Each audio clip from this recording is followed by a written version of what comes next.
yakın. Yulduzlar guvoh, fakat sen. Kechacım yulduzlar guvoh, ko'zlaringda o'ynaydi olov. Yuragimga shivirla sekin, bugun faqat sen bilan bo'lay. Tun biz tomon oqadi sokin, nafasingda yo'qolaman men. Bir qarashing yetadi menga, yuragimni olasan sekin. Bir qadam yana yaqinroq, tunjim yurak balandroq. Hech kim yo'q, faqat ikkimiz, bu lahzalar qaytmas endi. Labingda bo'lmadi o'yim, so'zlaringsiz ham ko'ydirasan jonim. Qochma, yaqinroq kelgin jonim, bu kecha bizniki totong. Labingda bo'lmadi o'yim, ko'zlaringda yo'q qoldim jonim. Qochma, yaqinroq kelgin yagonam, butun bibil eslasin. Kel yaqin, kel yaqin, kel yaqin.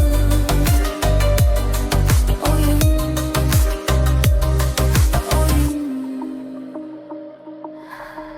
Qo'llaringda eridi sabrim, kulging mening shirin azobim. Aytma hech kimga bu sirni, ikki telba ishqida yonamiz. Tun sekin o'tadi yoningda, soatlar ham to'xtaydi go'yo.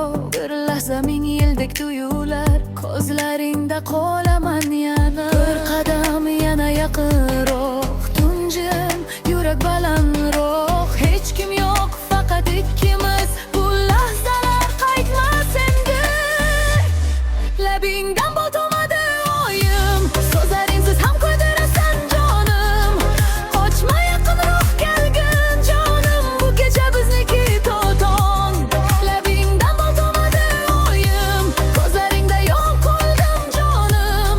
Qochma, yaqinroq kelgin yagonam, butun biz nasl. Sevgi o'yin, sevgi olov, kuyib kuyib topamiz orom.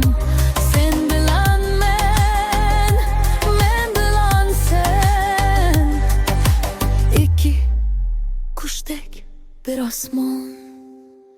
Oy yoritar sochlaringni sekin, tun biz tomon oqadi jim. Bir lahzani